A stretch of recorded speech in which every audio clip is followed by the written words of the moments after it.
Entonces, para que todos nos ubiquemos, vamos a ver lo que corresponde al sistema nervioso periférico, tanto de odontología como de técnicos. Nosotros vimos inicialmente que anatómicamente al sistema nervioso lo podíamos dividir en dos grandes sistemas. Sistema nervioso central, que es lo que hemos estado trabajando hasta recién, y el sistema nervioso periférico, que es el resto. Sistema nervioso central, aquí corresponde todo lo que es el encéfalo y la médula espinal. ¿Sí? Encéfalo, donde tenemos el cerebelo, el bulbo raquídeo, el cerebro, y que todo eso está protegido por el cráneo o por la columna vertebral. Y el resto de lo que se sale del centro, ¿sí? Todos los nervios y los pares craneales van, y los pares, tanto craneales como espinales, y todos los nervios van a pertenecer al sistema nervioso periférico, que lo pueden ver como resumido SNP, ¿sí? Sistema nervioso periférico, y el otro SNC, sistema nervioso central. Esa es una clasificación anatómica del sistema nervioso central y periférico. A su vez, el sistema nervioso periférico lo podemos dividir en dos grandes grupos, somático y autónomo. Antes de entrar en esa división de somático y autónomo, vamos a entrar a la parte anatómica del sistema nervioso periférico. El sistema nervioso periférico va a estar formado por dos grandes conjuntos de nervios. Vamos a tener los nervios craneales o craneados, que van a ser 12, y esos 12 nervios se van a desarrollar o se van a unir con el encéfalo. ¿Sí? Acá los tenemos. Todos van a salir desde el encéfalo. Y después tenemos 31 pares espinales o raquídeos que van a salir o van a partir desde la médula. ¿Sí? Tendríamos todo esto que van a partir desde la médula. Entonces, así los vamos a dividir anatómicamente.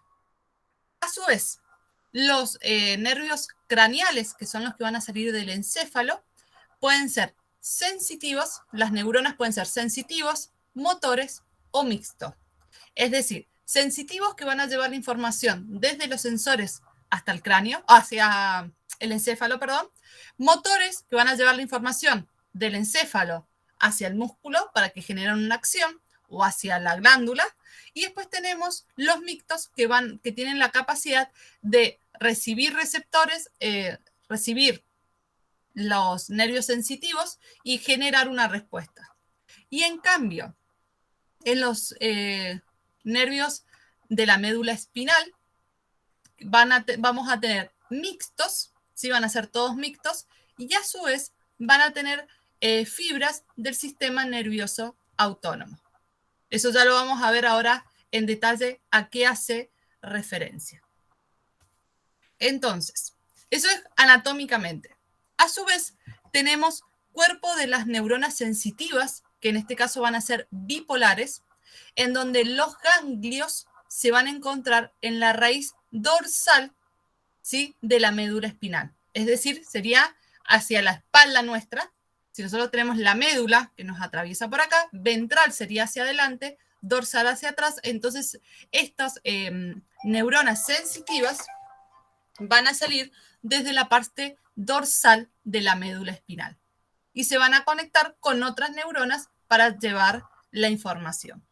Y en cambio, los cuerpos de las neuronas motoras van a estar ubicados en la zona ventral de la médula.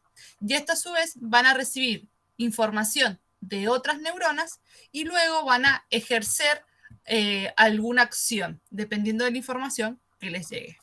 ¿Hasta acá estamos? ¿Alguna consulta?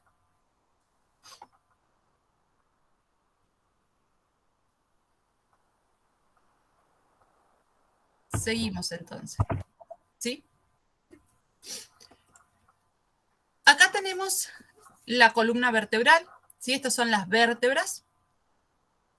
Estas vértebras van a ir hacia el lado ventral del cuerpo y esto va a ir hacia el lado dorsal del cuerpo. Esto sería, acá estaría la espalda nuestra, y esta acá adelante sería el vientre nuestro. Lo que tenemos acá en naranja, o rosado, rojo, es la médula espinal, ¿sí? Y esa médula espinal va a estar protegida por la columna vertebral, pero como nosotros sabemos, tenemos vértebras. Y las vértebras se van como uniendo. Y entre esas uniones vamos a tener espacios de las vértebras de la médula espinal libre. ¿Sí? Tenemos el hueso y entre vértebra y vértebra vamos a tener un espacio vertebral libre. Ese espacio de la médula espinal va a permitir que los nervios espinales, porque estamos hablando de la médula espinal, se van a incrustar en esta separación o van a salir de esta separación. Y de esta manera va a permitir el intercambio entre las dos de los nervios o las neuronas sensitivas que van a ingresar o las motoras que van a liberarse o van a salir con la información para ejercer alguna función. ¿Sí? ¿Se ubican más o menos acá donde están ubicadas? O sea, las sensitivas van a traer la información y las motoras se van a llevar la información. Profe, una pregunta. ¿Esa imagen está en el cuadernillo? Sí, ustedes lo tienen, no están en los apuntes, esa imagen está...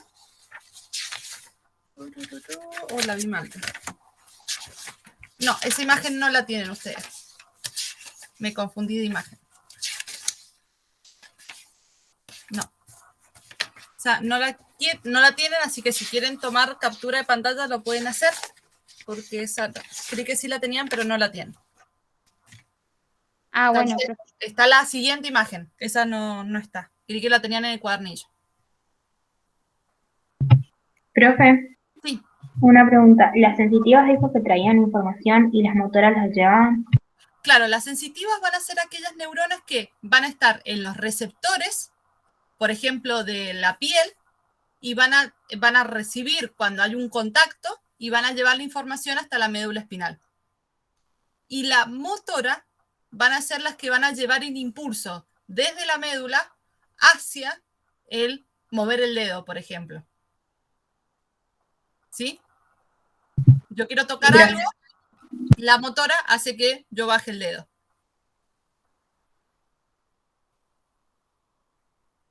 ¿Sí? Sí, profe, ahora se entendió, gracias. Bien, de nada. ¿Algo más? Y si llegamos a tener un daño en la médula espinal, ¿sí? Según en qué parte de la médula tengamos el daño, es lo que vamos a bloquear esos tipos de nervios. Si la zona o el daño es en la parte inferior y se produce en toda la vértebra, por ejemplo, médula espinal, se produce un daño de acá para abajo, todos los nervios que vamos a encontrar en esta parte de abajo van a quedar sin funciones. Por eso muchas veces cuando las personas reciben a veces unos golpes de la cintura para abajo, quedan sin sensibilidad de la cintura para abajo. Porque lo que se produce es que esta señal, este nervio, ya no tiene la capacidad de transmitir información a la médula espinal y esta zona de la médula espinal no tiene forma de transmitir la respuesta en un movimiento. ¿Sí? O sea, no voy a recibir, la médula no puede procesar el dolor porque no lo voy a sentir, porque la médula está dañada, y tampoco la médula puede generar una respuesta en movimiento. Entonces, según donde se dañe la médula espinal, van a estar afectados esos nervios. ¿Seguimos? Sí, profe. Bien.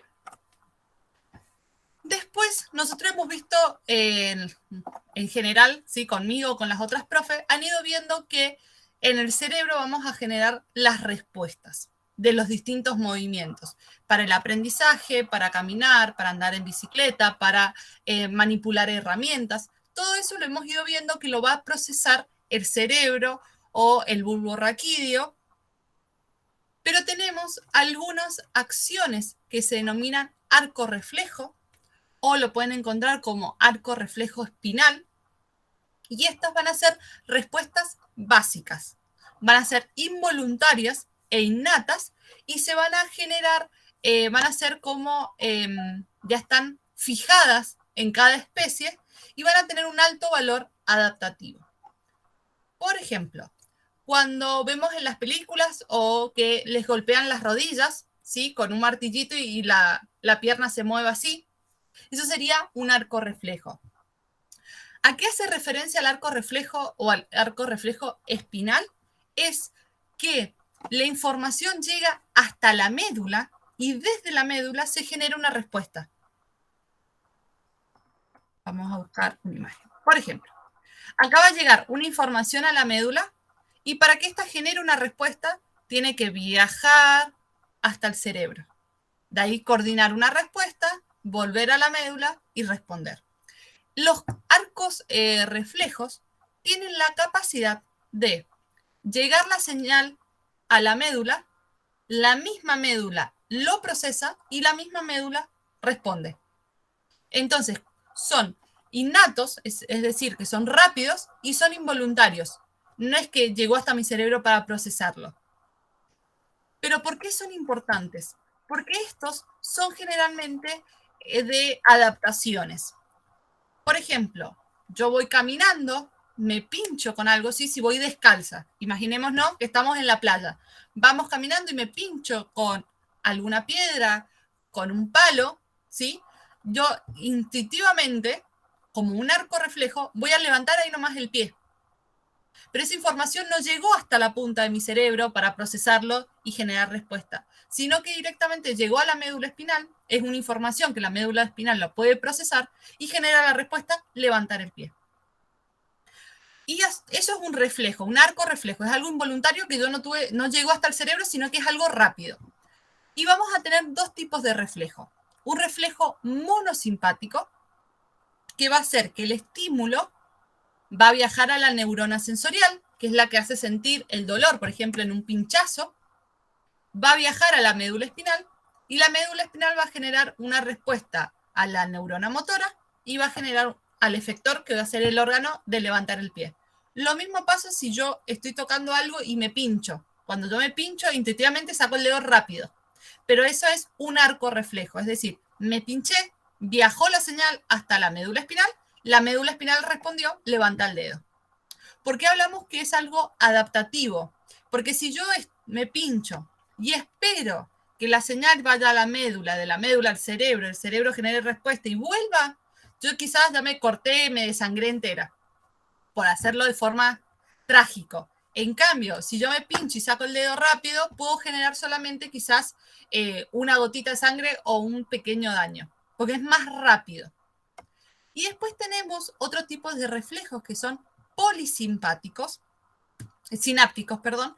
Estos van a ser los mismos que los anteriores, pero van a estar asociados a otros sensores. Por ejemplo, van a estar asociados a el calor. Cuando yo pongo el dedo en el fuego o toco una brasa o una olla caliente, lo saco rápidamente. Este también va a ser un arco reflejo, pero necesita un poquito más de tratamiento el impulso para que llegue a la médula y la médula genere una respuesta. Los sensores de calor van a recibir el estímulo, lo van a pasar a la neurona sensorial, está la médula espinal, y la médula espinal lo va a pasar a las interneuronas, y las interneuronas recién las van a pasar a la motora y luego al efector. Por eso es polisimpático, porque vamos a tener las interneuronas, entonces va a haber más de una neurona involucrada. En cambio, en el monosimpático, la médula espinal se conecta directo con la neurona motora o la neurona sensorial. En la polisináptico vamos a tener intermediarios. Esos intermediarios van a ser las interneuronas. Acá vemos el ejemplo y si no se entiende me avisan y vemos cómo, y se los vuelvo a explicar o vemos otros ejemplos. Esto imaginemos que es la piel. Acá tenemos una terminación nerviosa de la piel. Estos sensores van a reconocer, por ejemplo, el calor cuando nos estamos quemando, esto va a transmitir un impulso a la neurona sensitiva.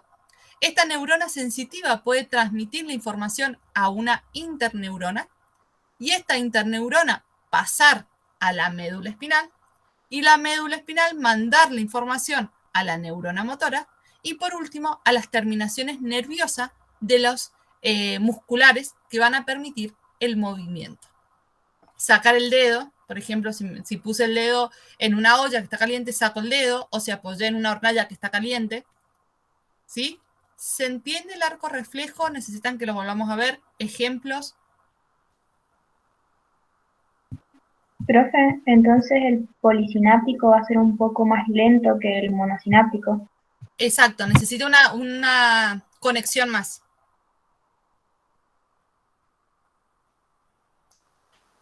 Y en el polisimpático, las interneuronas pueden estar antes de la médula espinal o después de la médula espinal. Por ejemplo, en este ejemplo del gráfico, del dibujo, tenemos la interneurona antes de la médula espinal. ¿Sí?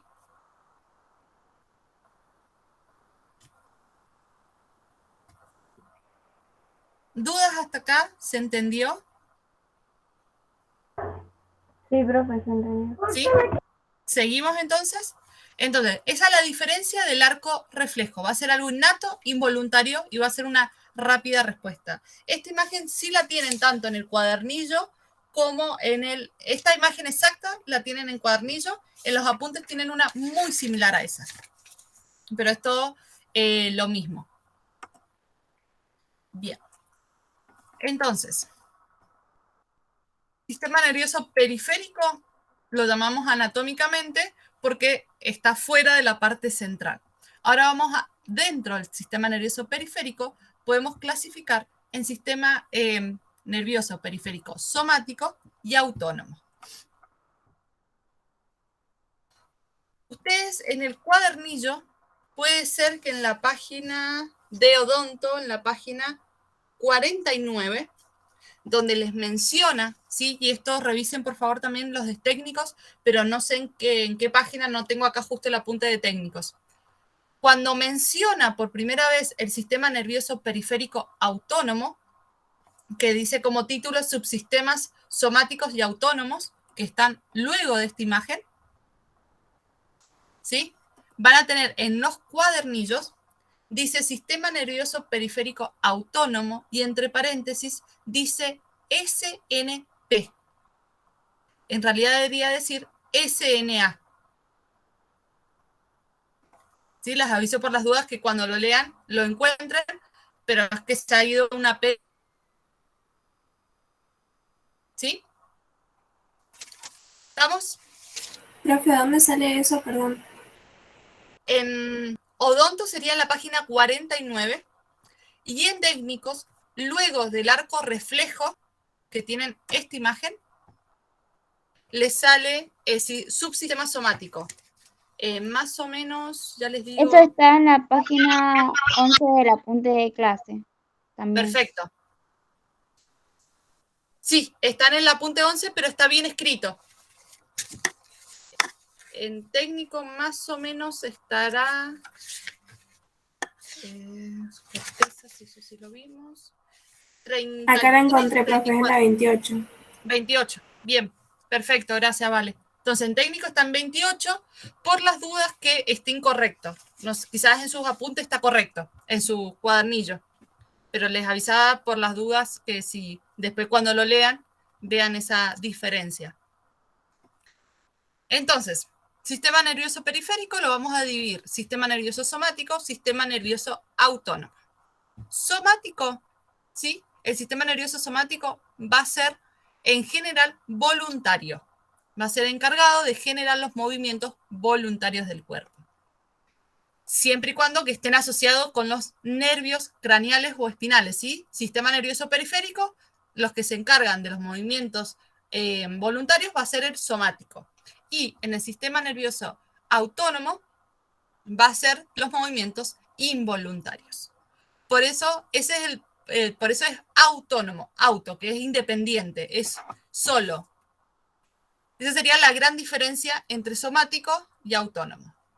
Dentro del sistema nervioso somático vamos a encontrar cuerpos celulares de neuronas motoras dentro del sistema nervioso central y a su vez todos los largos axones hacia los músculos esqueléticos. ¿Qué quiere decir esto? Que vamos a tener la conexión entre el sistema nervioso central y los axones que van a hacer la conexión a los músculos esqueléticos. Los músculos esqueléticos eran aquellos que eran voluntarios.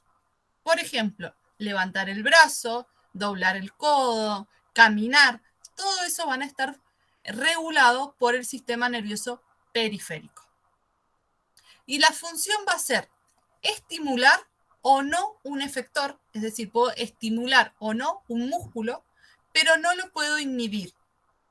Es decir, si yo quiero que el brazo no se mueva, no genero nada, no le mando una señal de decir quédate quieto. ¿Sí? Pero sí le puedo mandar una señal de levántate o deja de levantarte. Eso es lo que puedo hacer. Pero no le puedo decir de quédate quieto. A eso he hablado de no se puede inhibir. Pero sí puedo decir levántate y deja de levantar.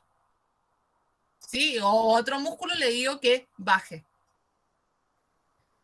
Y las vías aferentes, es decir, por dónde va a entrar la información, van a ser los órganos de los sentidos. Tanto tacto, visual, olfatorio, gustativo, ¿sí? El del gusto, o auditivos. A través de todo eso yo voy a poder generar los movimientos necesarios en el sistema nervioso somático, que va a ser el voluntario.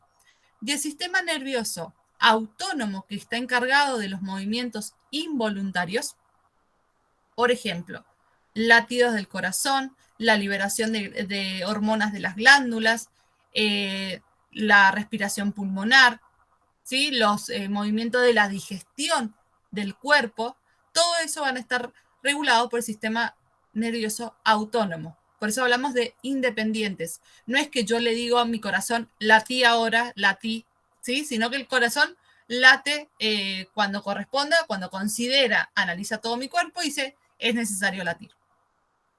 Entonces vamos a encontrar cuerpos celulares dentro del sistema nervioso central, axones que hacen sinapsis con los ganglios. Los ganglios dijimos que eran un conjunto de cuerpos neuronales, de las neuronas, y luego estas van a llevar la información a las neuronas motoras, a los efectores. Efectores, ¿quién va a generar el efecto? Entonces, puede ser un órgano, un músculo, una glándula, cualquiera. Por ejemplo, el corazón sería un órgano efector para que empiece a latir. Los músculos de los párpados serían un órgano efector para cerrar los ojos. Entonces, a diferencia del sistema nervioso somático, estos tienen la habilidad o la capacidad para estimular o inhibir la actividad de un efector.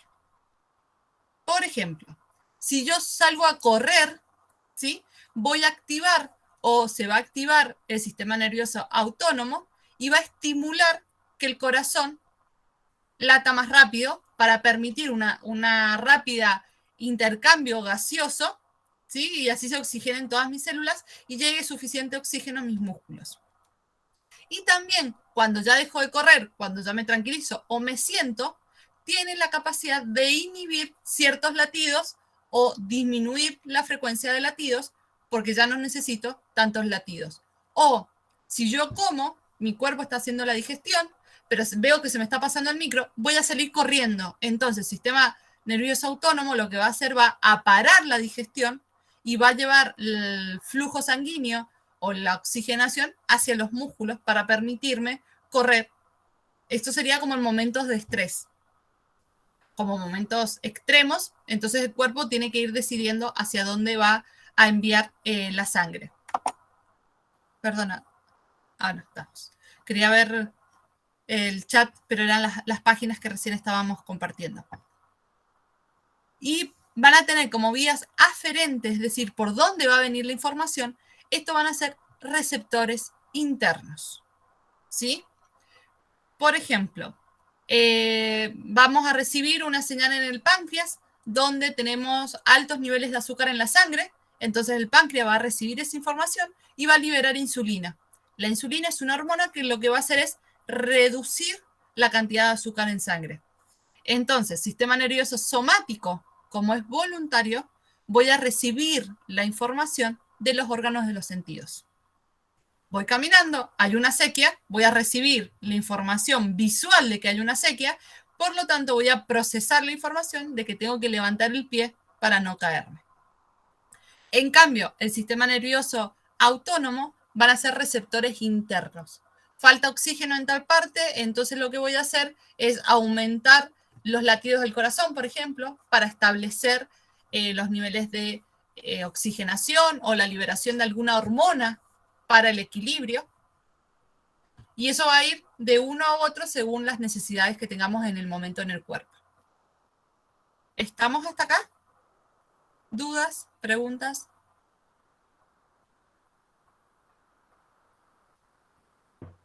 Se entendió, profe. Bien, seguimos entonces. A su vez, el sistema nervioso autónomo se va a dividir en dos grandes grupos. En el subsistema o división parasimpática y división simpática. ¿Sí? Entonces, todos los movimientos involuntarios o las acciones involuntarias las voy a dividir parasimpático y simpático. El simpático o la división simpática se va a encargar en los momentos de estrés, de huida, de grandes movimientos. En cambio, el parasimpático se va a concentrar en las funciones o en los efectos generales de establecer o estar de modo basal, para tranquilizarme, digamos. Ejemplo, salgo corriendo, corro para subirme al micro, entonces la división simpática se va a activar, que va a ser grandes latidos del corazón, grandes inspiraciones, y eso va a activar todo mi cuerpo para poder yo correr. Una vez que corrí el micro, me subí al micro, me senté, para volver a mi estado basal, lo que se va a activar es la división parasimpática. ¿Sí? Para bajar las pulsaciones, para empezar a respirar bien, para que ya el aire ya no me falte, todo eso va a estar encargado el parasimpático. Entonces, forma fácil para recordar, para es de parar, ¿sí? Me para mi cuerpo, me tranquiliza mi cuerpo. ¿Sí? Simpática es para el momento, para el estrés, para situaciones del momento. Entonces, como veníamos diciendo, los efectos generales del parasimpático va a promover las funciones vegetativas y de recuperación. Vegetativas que hace referencia a las funciones básicas de mi cuerpo. ¿Sí? Las básicas que yo necesito para vivir. El latido del corazón base y las respiraciones también con la cantidad necesaria de estar en reposo, digamos. A eso hace como funciones vegetativas. Y de recuperación, luego de un estrés, vuelvo al momento de recuperación. ¿Sí? O cuando hacemos ejercicio, empezamos a correr y después paramos 5 minutos, descansamos 5 minutos. En ese momento de relajación actúa la división parasimpática. Profe, Sí, Martín. perdón, ¿me podría repetir qué es lo que significa vegetativa? Las vegetativas van a ser las funciones vitales básicas. Por ejemplo, el latido del corazón y la oxigenación del cuerpo.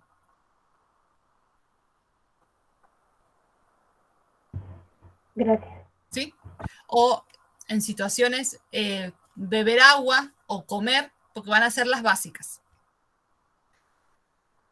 A su vez, la división parasimpática va a tener fibras preganglionares. Quiere decir que las neuronas van a estar previo a la médula espinal. Entonces, estas fibras van a ser largas, van a surgir de las regiones craneales y van a salir de la parte sacra de la médula espinal.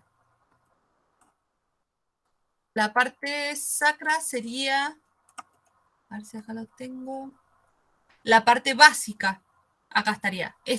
Al final de nuestra columna vertebral, la última sección, se habla de sacre. Entonces van a salir de esta parte, las parasimpáticas. Ya vamos a ver todas. La mayoría van a salir de la médula espinal sacra, que sería esta parte de acá abajo. Se me trabó. ¿Sí? O de la parte craneana. Acá tenemos, este es el sistema parasimpático. Entonces, todas las que salen de acá van a ser el parasimpático. Y estas van a ser simpático. Vamos a ver solamente el parasimpático. Entonces, vamos a salir de la base craneal o de la región sacra. Por ejemplo, la región sacra vamos a tener un efecto sobre la vejiga. Entonces, va a tener la capacidad de relajarse la vejiga y así podemos orinar. Después tenemos también la erección de los órganos sexuales, tanto del pene como del clítoris, porque son momentos de relajación. Y después la base craneales, por ejemplo, vamos a tener la contracción de la pupila, ¿sí? Si nosotros estamos nerviosos o nos dan una iluminación de la luz directa, las pupilas se van a abrir. En este momento, el parasimpático lo que va a hacer es reducir un poco el tamaño de la pupila para reducir el ingreso de luz o de las distintas acciones que van a aparecer. Acá, por ejemplo, tenemos la estimulación de la saliva en la base del cráneo. La estimulación de la saliva hace, por ejemplo, a la digestión. Entonces, como un momento de relajación, genero saliva, produzco la digestión. Por eso, cuando estamos nerviosos, esta parte parasimpática no actúa y sentimos la boca seca. Se nos empieza a secar la boca. ¿Por qué? Porque la parasimpática, que es la relajación, no estaría actuando y me falta la salivación. Acá estábamos. Después tenemos la localización de la sinapsis, es decir, dónde van a interactuar. Van a interactuar en los ganglios locales cerca de los nervios inervados o en ellos. Es decir, donde van a actuar, van a producirse en ese lugar donde se van a actuar o cerca de ellos. ¿Sí? Por eso tenemos estos como nervios largos y actúan acá, muy próximo a lo que sería la pupila. ¿Sí? ¿Por qué hace esta referencia? Porque miren acá, acá tenemos todo este que es un nervio largo que llega casi hasta la pupila. En cambio, en el simpático vamos a tener un nervio espinal que va a tener esta pequeña porción, va a ser cortito. Y luego va a haber otro o una interneurona que va a permitir llegar hasta la pupila. Entonces es como más comparativo. Las fibras postganglionares, es decir, luego de la médula van a ser cortas. Preganglionares va a ser toda esta parte. La postganglionares, que va a ser esta conexión, es cortita. Bien, y vamos a tener distintos neurotransmisores que van a ser preganglionares y postganglionares según cada una o según cuál va a actuar, y vamos a tener como uno de los neurotransmisores más típicos va a ser la acetilcolina. Entonces, vuelvo a presentarles estas imágenes para ir viendo. Ustedes tienen, esta no la tienen ustedes en sus cuadernillos, tienen la siguiente. Esta es la que tienen ustedes en su cuadernillo. Y acá es lo mismo, me está explicando la función del simpático, con el parasimpático, perdón, con el simpático. Tengo entonces en los región cervical o los ganglios craneales, voy a tener estos. Entonces, acá todo esto sería una neurona preganglional, que es larga, y esta, que es una neurona postganglionar, es cortita.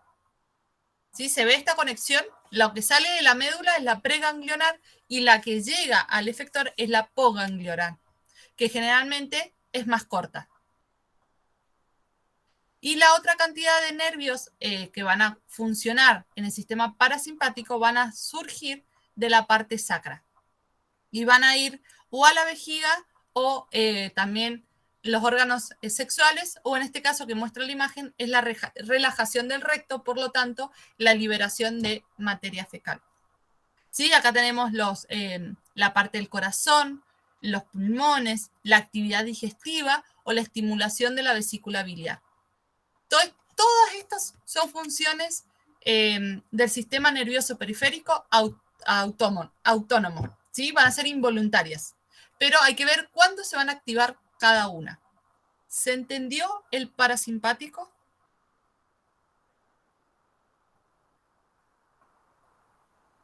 Sí, profe. ¿Sí? Ustedes lo que también van a tener en sus apuntes, este cuadrito, es que acá les va a ir diciendo el órgano efector, que es lo mismo de los gráficos, nada más que acá ya está escrito. Entonces, por ejemplo, en la pupila, el parasimpático va a tener la función de contraer y el simpático de dilatar. El miocardio, que es el corazón, no tiene efecto sobre la fuerza de la contracción, sino que va a tener con respecto a la frecuencia. Vamos a ver acá la frecuencia.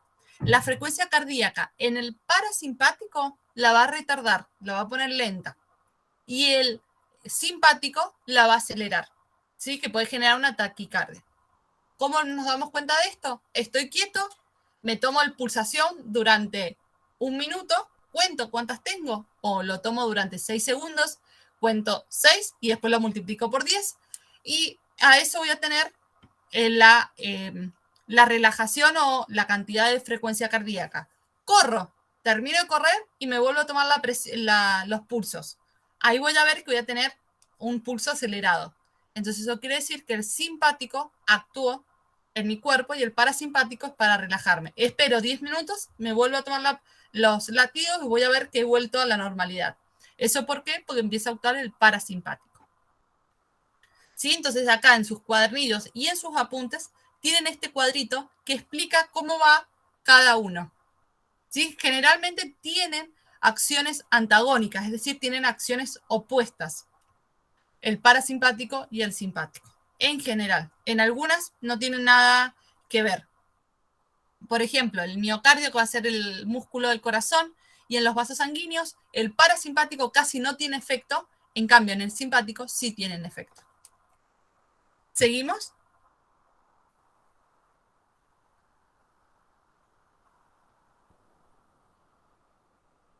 ¿Sí? Profe, una Sí. pregunta. En los ataques de pánico, actúa más el simpático, ¿verdad? Exacto. Sí, porque va a reconocer alguna señal que quizás es un estímulo externo, pero cuando lo proceso en el cerebro, ¿sí? O en mi sistema nervioso central, va a generar una respuesta y ahí lo tomo como interno y se transforma en simpático. Muy bien. Después tenemos el sistema simpático, que como nosotros dijimos que era de luchar o huir, va a inhibir las funciones vegetativas, como por ejemplo la digestión. Si mi cuerpo está haciendo la digestión y me empiezan a corretear unos perros, la digestión va a quedar en 10º plano y voy a salir corriendo. ¿Sí? O si tengo algún problema grave, ni me voy a acordar que tengo hambre, porque mi cerebro, todo mi sistema está trabajando o en mi cerebro, o en mis cuerpos, o en mis manos. ¿Sí? Por ejemplo, una operación, un médico que está 8 horas operando o 6 horas operando, no se dan cuenta o no tienen otra necesidad de hambre ni de sed porque están muy concentrados, está toda su energía haciendo eso. Entonces se pueden inhibir ciertas acciones, pero va a estar en la respuesta de la lucha o la huida. Y esto tenemos casi acá opuestos. Tenemos las fibras preganglionares, en la simpática van a ser cortas y van a surgir de la zona torácica y lumbar de la médula espinal. La parasimpática eran largas, acá es corta. Y lo otro que ahí serían opuestos, pero lo que es diferente va a ser de dónde surgen estos nervios. ¿Sí? Acá teníamos de la parte craneal y de la sacra. En este caso, la simpática va a ser de la parte torácica y lumbar. Y queda lo otro, que nos decía que eran largas las preganglionales, en este caso son cortas. Las parasimpáticas son largas, así que estas son las marrones. Y acá, las marrones son cortitas. Si acá tienen la referencia que casi no se ve, es casi igual el negro y el marrón, entonces casi no se ve. Ya enseguida les indico bien el error eso para que ustedes lo marquen en sus cuadernillos. ¿Qué les recomiendo de esta imagen que quizás les sea más fácil para ustedes para estudiar? Remarcar acá abajo, por ejemplo, fibras preganglionares que son las marrones y marcar ustedes cuáles serían las preganglionares, que en este caso serían estas largas y en estas serían estas cortitas. ¿Sí? Para que ustedes visualmente sea más fácil para estudiar. Por ejemplo, con un resaltador amarillo y listo, o un resaltador verde, el que sea, pero que visualmente sea más fácil para ustedes para estudiar. Entonces, si yo veo que estas son largas y estas son cortitas, voy a decir, bueno, parasimpático larga, simpático cortas. Entonces voy a ir asociando de manera más rápida. Porque a veces esta imagen, aunque esté en color, es muy difícil de verla, o si alguno la imprime en blanco y negro, más difícil aún. Entonces sería bueno quizás resaltarlo o pasarle una fibra de color o lo que ustedes utilicen para estudiar. Eso sería con respecto a las fibras preganglionares. La localización de la sinapsis, es decir, dónde interaccionan las neuronas. En esta van a ser próximos a los ganglios o a la médula espinal, o están a mitad de camino entre la médula espinal y los órganos. Y acá vemos estas que son cortitas y otras que por acá podemos tener, por ejemplo, la de la parte lumbar, están como a mitad de camino entre el órgano y la médula espinal. Pero si no, la mayoría son cortas y están más próximas a la médula espinal. Las fibras, por lo tanto, como sus fibras preganglionares son cortas, las postganglionares tienen que ser largas para poder llegar hasta el órgano efector. ¿Sí? Estas son cortitas y todas estas son largas, que son las postganglionares. Con respecto a los neurotransmisores, para las neuronas preganglionar van a utilizar acetilcolina, que en este caso coincide, pero la postganglionar, en la simpática van a usar noradrenalina. ¿Sí? Que esta es la hormona que se dice que es como la del estrés. Es la que va a activar las distintas acciones. Bien.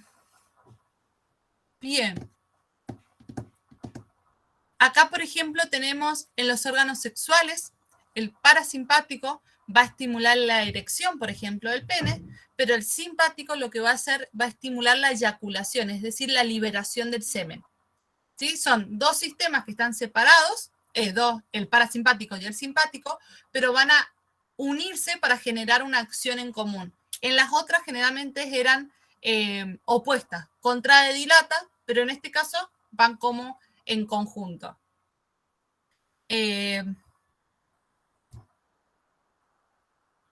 La vejiga urinaria en la parasimpático va a contraer y va a generar la relajación del esfínter uretral, es decir, va a permitir que se libere la concentración de orina, y en este caso lo va a contraer, es decir, va a inhibir las ganas o las necesidades de ir al baño o la sensación de tener que ir al baño.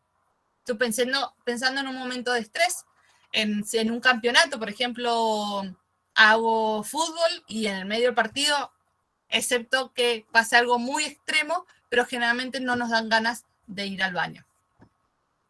¿Dudas hasta acá?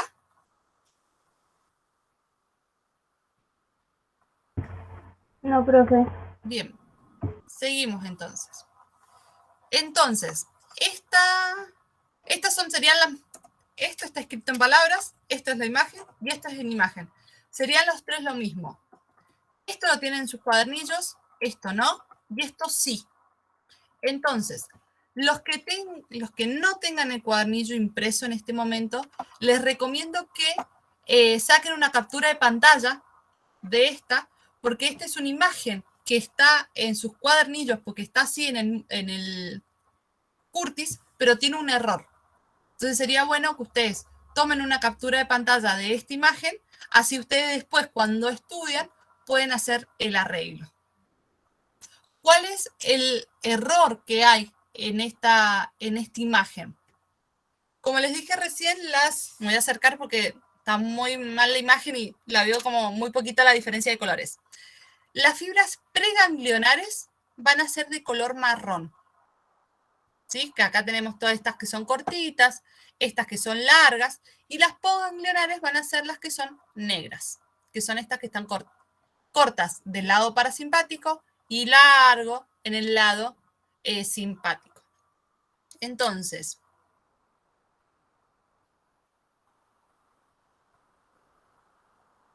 bien, estaba ahí leyendo para estar bien segura.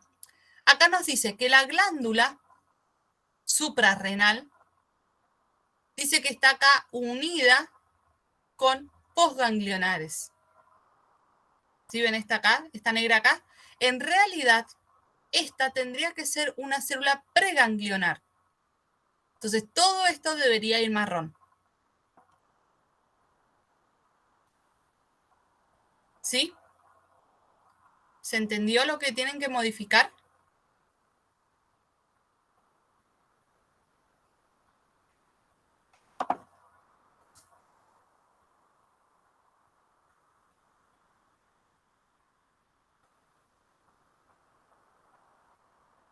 Profe, ¿sería hasta el puntito, digamos? Exacto.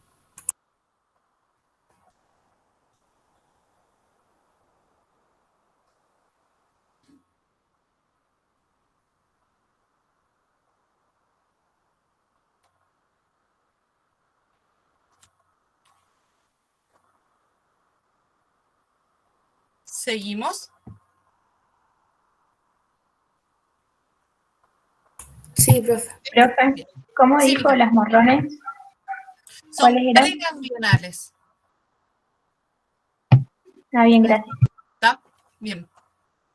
Por eso cualquier cosa, si ustedes lo imprimen, si es que lo imprimen, cada uno estudiará según cómo esté más cómodo, véanlo, si lo imprimen en blanco y negro, que no hay ningún problema, véanlo en cuadernillo, pues ustedes los tienen en digital, los tiene con colores esa imagen, y les hacen los colores, o un color, pintan o las preganglionales o las post de un color, y ya ahí ya las puedan identificar.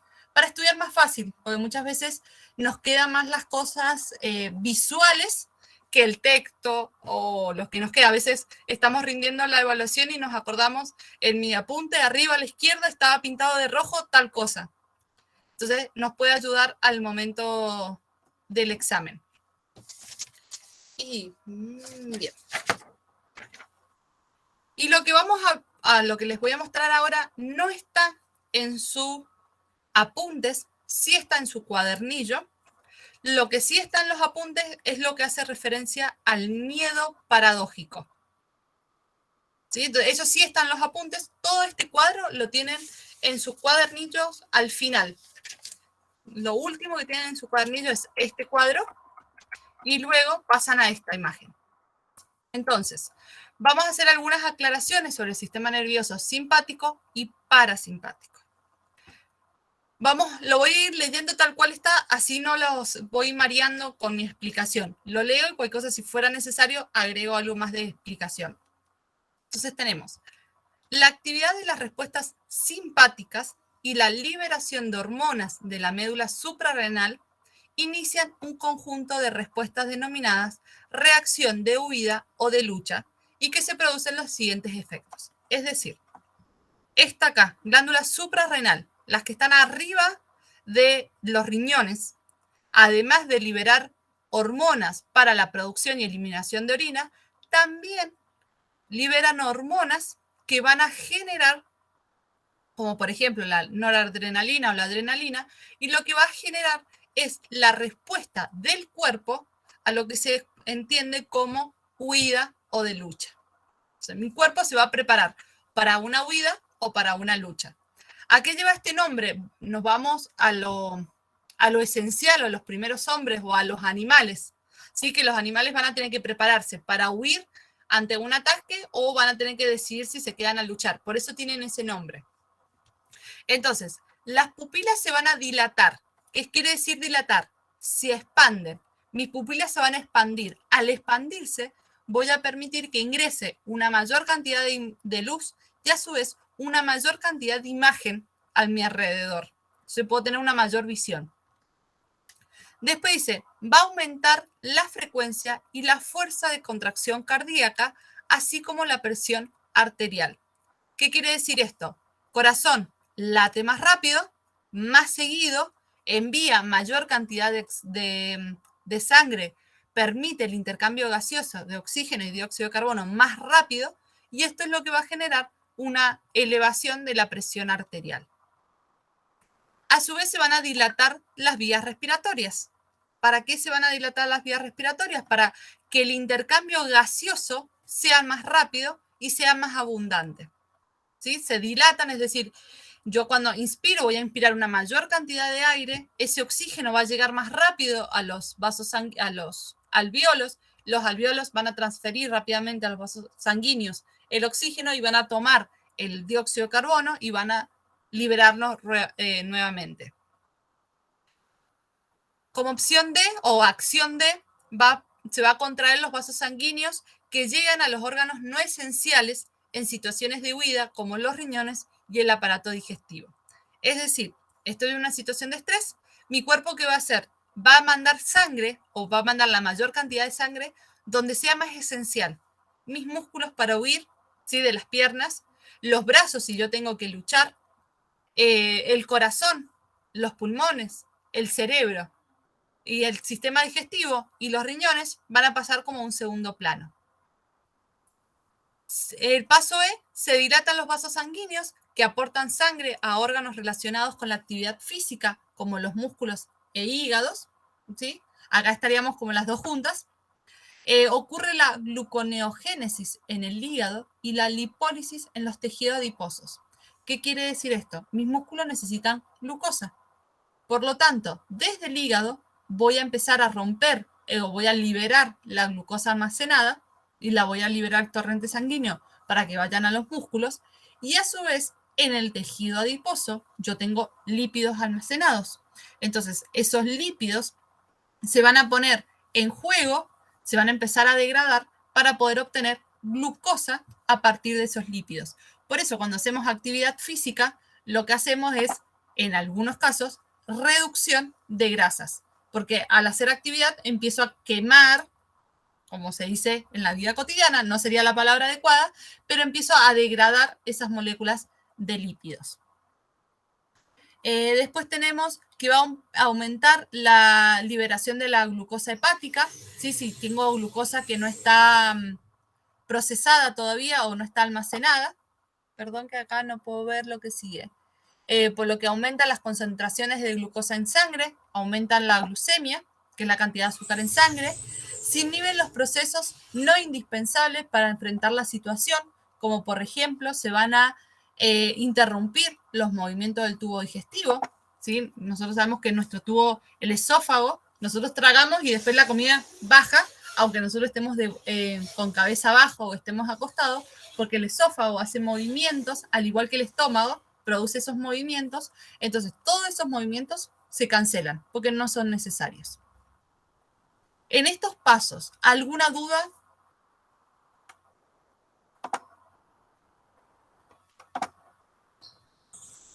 ¿Se entendieron cada uno de estos pasos?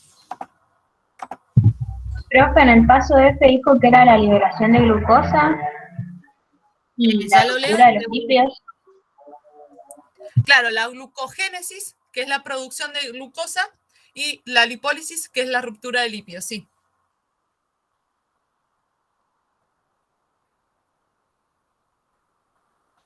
¿Alguna otra consulta?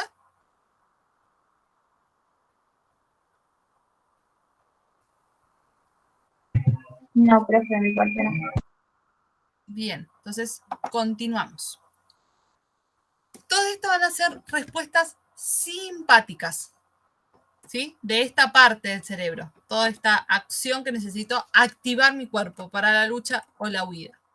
La respuesta parasimpática, en cambio, favorecen funciones que conservan y restauran la energía corporal durante los periodos de reposo y durante la digestión. Es decir, cuando yo estoy en reposo o estoy haciendo la digestión, el sistema que más va a estar actuando va a ser el parasimpático. En los intervalos sin actividad entre los periodos de ejercicio predominan los impulsos parasimpáticos dirigidos a las glándulas digestivas y al músculo liso del sistema digestivo como sistema digestivo sobre los simpáticos. ¿Sí? Yo hago actividad. Cuando yo freno, se me va a ir la información al músculo liso, la información no, la energía o la concentración de energía al músculo liso para permitirme hacer la digestión. Y esto es lo que me va a permitir producirse la digestión y la absorción de alimentos. Y al mismo tiempo, las respuestas parasimpáticas van a disminuir las funciones corporales que facilitan la actividad física. ¿Qué quiere decir? Que va a reducir las actividades físicas, como toda la energía o la sangre, oxigenación que iba a los músculos, se va a redistribuir nuevamente al sistema digestivo. Después, hay respuestas parasimpáticas que deben resaltarse. Por ejemplo, salivación, lagrimación, micción, que es la liberación de la orina, digestión y defecación. ¿Sí? Son como que sí o sí se van a ocurrir. Todas estas se van a actuar principalmente por el sistema nervioso parasimpático, pero además van a haber otras actividades parasimpáticas que van a estar en disminución. Por ejemplo, la frecuencia cardíaca va a disminuir, pero en un momento de relajación hablando. Pero la salivación, la micción, que va a ser la liberación de orina, la lagrimación, digestión y defecación, en los momentos de relajación tendrían como su aumento. Y el diámetro de las vías respiratorias y de las pupilas se van a reducir. Vamos de vuelta. Durante la relajación, la salivación, lagrimación, micción, digestión y defecación van a estar como en su máximo o van a aumentar según las necesidades del momento. Y la frecuencia cardíaca, el diámetro de las vías respiratorias y el diámetro de las pupilas van a reducirse. ¿Se entiende?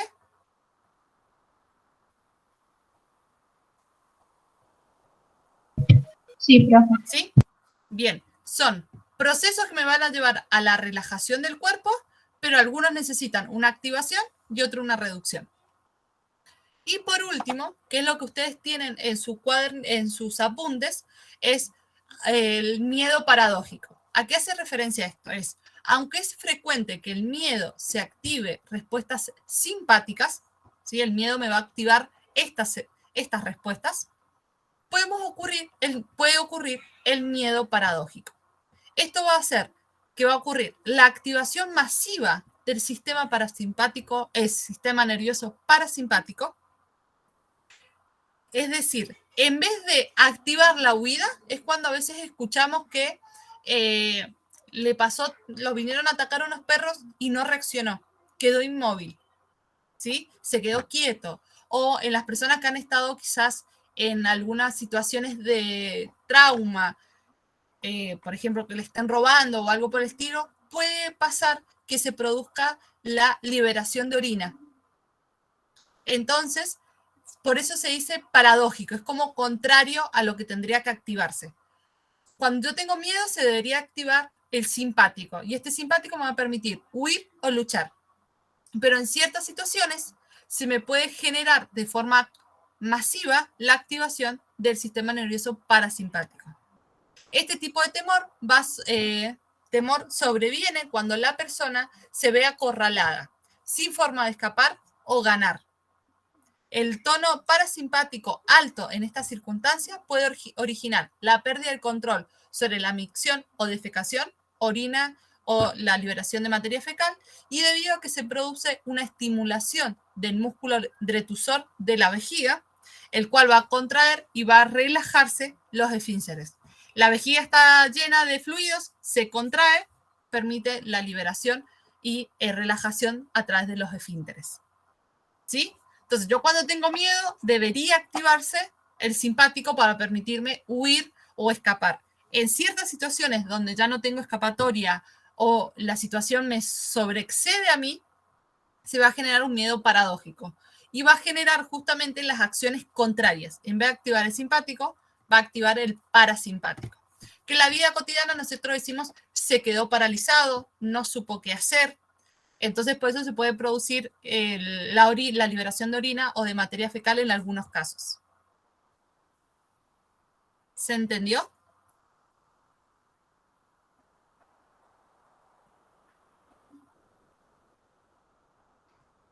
Sí, profe. Bien, lo que vamos a tener acá en el medio paradójico, perfecto, la estoy leyendo, va a haber una pérdida de control de los esfínteres, ¿sí? Porque está bien, es un sistema involuntario la necesidad de ir al baño o la de producción de orina, pero va a ser semivoluntario la necesidad del control, de liberar al abrirse el esfínter. En este caso, el esfínter se abre y yo ya no lo puedo controlar justamente por los nervios porque se van a relajar. Bien, hasta acá sería todo lo de la unidad 17. ¿Alguna duda?